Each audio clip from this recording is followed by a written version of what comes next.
ফরিদ আনসারী, উদয়ের পথে NGO.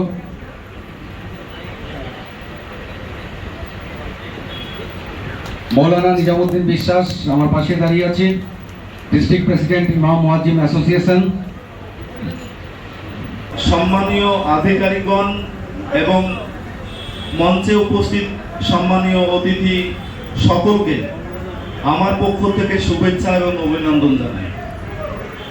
Murshidabad police প্রশাসন, ডোমকল থানা এবং ডোমকল থানা কেন্দ্রীয় কমিটির উদ্যোগে আজকের এই কর্মসূচি উপলক্ষে কেন্দ্রীয় শান্তি কমিটির সদস্য হিসেবে উদয়ের পথে সংগঠনের পক্ষে আমি ফরিদ আনসারী সংক্ষেপে যেটা বলতে চাই, আমাদের দেশ ভারতবর্ষ নানান রং বর্ণে ভরপুর, নানান ভাষাভাষীদের, নানান ধর্মের মানুষের বসবাস, ঠিক যেন একখণ্ড পৃথিবী। আমাদের দেশের গর্ব, আমরা বিভিন্ন ভাষাভাষী, বিভিন্ন ধর্মের হলেও আমরা শক্তিশালী একটি জাতি এবং সাম্প্রদায়িক সম্প্রীতির উদাহরণ আমাদের ভারতবর্ষ। ইদানিংকালে আমরা লক্ষ্য করছি কিছু স্বার্থান্বেষী মানুষ ব্যক্তি স্বার্থের কারণে আমাদের এই ঐক্যে ফাটল ধরানোর জন্য তৎপর। ঠিক সেই সময় মুর্শিদাবাদ পুলিশ, ডোমকল পুলিশ প্রশাসনের উদ্যোগে গঠিত হয় শক্তিশালী কেন্দ্রীয় শান্তি কমিটি, যার লক্ষ্য ডোমকল সাব ডিভিশনে শান্তির বাতাবরণ বজায় রাখা এবং ডোমকলকে দৃষ্টান্ত হিসেবে তুলে ধরা।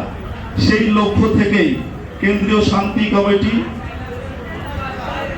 পাশাপাশি মুর্শিদাবাদ পুলিশ প্রশাসন এবং ডোমকল থানার আন্তরিক উদ্যোগেই আজকের এই রক্তদান শিবিরের আয়োজন, যাতে আমরা সবাই ভেদাভেদ ভুলে মুমূর্ষ মানুষের পাশে দাঁড়াতে পারি, মুমূর্ষ মানুষের জীবন বাঁচাতে পারি।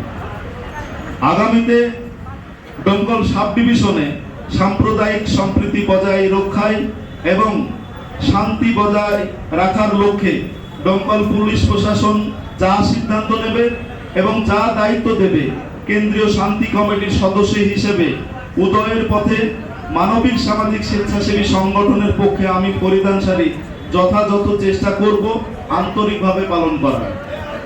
শেষ করার আগে বিদ্রোহী কবি কাজী নজরুল ইসলামের লেখা একটি কবিতা দুটো লাইন বলে শেষ করব। মোরা একই বৃন্দে দুটি কুসুম, হিন্দু মুসলমান, মুসলিম তার নয়নমণি, হিন্দু তাহার প্রাণ। সকলকে আবারও শুভেচ্ছা, ভালোবাসা জানিয়ে আমার সংক্ষিপ্ত বক্তব্য এখানে শেষ করছি। অনেক অনেক ধন্যবাদ।